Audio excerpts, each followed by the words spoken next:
How do you add your Instagram link to TikTok? That's exactly what I'll show you in this quick and simple tutorial. First, open your Instagram app and tap the profile icon in the bottom right corner. On your profile page, note your Instagram username. Next, open your browser and type instagram.com/your username. This will take you to your Instagram profile. Copy the link from the address bar. Now, open the TikTok app and go to your profile.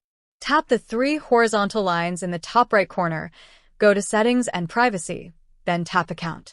Choose Switch to Business Account, tap Next a few times, pick any category, and skip the optional details if you want. Once done, back on your profile, tap Edit Profile. Scroll down to the link section, click Link and choose Website option, then tap Add and paste your Instagram link. Finally, tap Save. Now when you go back to your TikTok profile, your Instagram link will appear in your bio as a clickable link.